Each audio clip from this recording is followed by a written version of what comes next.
Are you looking to sell Pokemon singles and you can't decide between eBay or TCG Player? I'm going to go through some numbers that I've learned since I started selling on TCG Player and have recently started testing out on eBay to help you make a decision on where to sell your cards. And the answer is actually going to be a combination of the two. When I started selling on TCG Player, my main goal was get to level 4 seller as fast as possible. So for the first couple weeks, I was listing cards as competitively as I could, as low as I could, and I was okay if I was breaking even or losing a little bit of money because I just needed to get those sales and I needed to work my way up to level 4. Once I made it to level 4 seller and I started actually getting more strategic with how I was pricing things, I started to have a little bit reduced sales because I was trying to actually make money now. Between then and now, I haven't changed how I was pricing my cards, but I definitely was selling more cards earlier on than I am now. My TCG sales have really slowed down lately, other than my cards that are used for players. So the collector type cards have really slowed down. The player type cards haven't really changed. So what I'm finding is as I started to list cards on eBay is the cards in the $1 to $10 range seem to be really the sweet spot for cards to sell on eBay. And even up to $20, those cards seem to be moving pretty quickly too.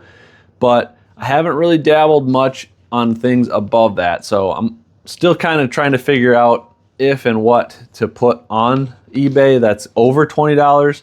So keep that in mind. I've really only been selling cards $20 and below. But so far, since I started selling on TCG Player, my average orders per day, early on I was getting about 3 to 4 orders per day, even after I stopped really aggressively pricing things. And they've slowed down so much, even with no changes to how I was pricing, to the point that my average sales since I started selling are all the way down to about 1 sale per day. And my average order is $8.46. Switching over to eBay, I've only been selling on eBay for about 8 days, so I know it's a really small sample size, but what I've seen so far is absolutely incredible. I'm averaging 4 sales per day and a total revenue for the day of about $42. So a big jump in the number of orders I've been getting every day. The average order size is relatively the same as what it was on TCG Player. It's just they're selling faster. And in fact, many of the cards that I'm selling on eBay, I'm selling actually a little bit higher than I was on TCG Player just because I offer free shipping, so I needed to account for that extra cost. I also offer discounts on ordering 3 cards or more because I'm trying to incentivize things moving faster.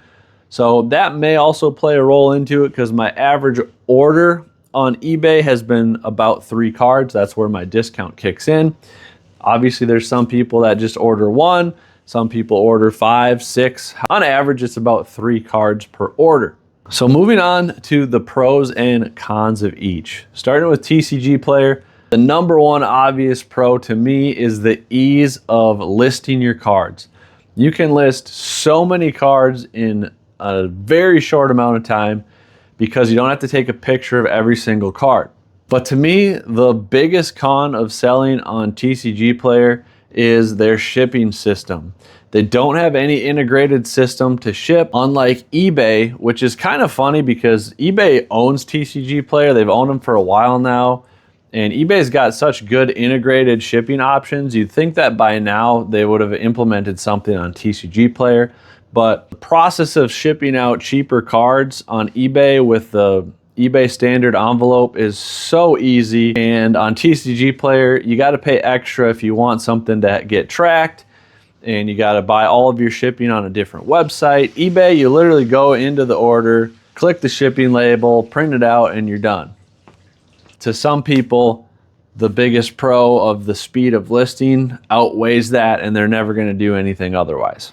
Now the pros and cons of eBay, I already told you the ease of shipping is awesome. The con is just the reverse of TCG Player. It takes much longer to list each card because if you want a picture of every card, which I do, it takes a lot longer.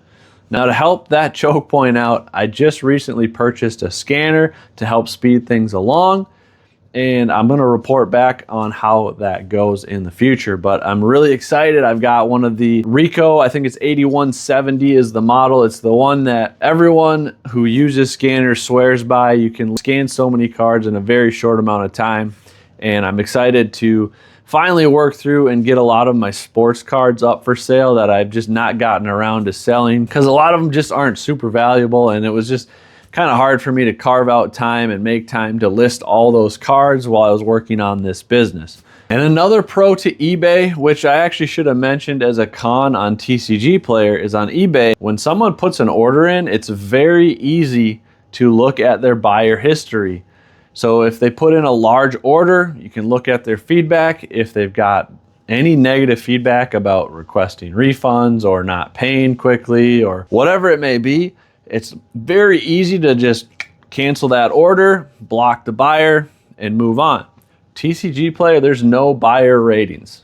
You're just getting an order.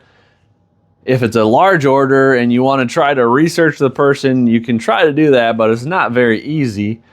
It seems to be that you're much more susceptible to somebody scamming you by saying their cards didn't show up or whatever on TCG Player than versus eBay, because you can kind of prevent it from happening to begin with by screening the buyers before you ship if it's a large order. After going through all that, what it really boils down to, if you want to start selling singles for Pokemon, my recommendation would be, if it's a card geared towards a player, use TCG Player, because that's where they seem to go to buy their cards. But if it's a card geared towards a collector who's buying it for the artwork, use eBay, because they're going to want to see the picture. And I have just seen such an increase in the number of sales in such a short amount of time that I'm already a believer. I've been selling on eBay for a very long time. I don't want to say how long, because it'll give away how old I really am. I'm just really starting to realize I should have started with eBay for my Pokemon cards a long time ago, rather than trying to push the TCG side of things. I know a lot of people have a lot of success on TCG Player and a lot of people love it, but to me, it seems like the best approach is going with a hybrid of eBay and TCG Player, depending on which kind of cards you're selling.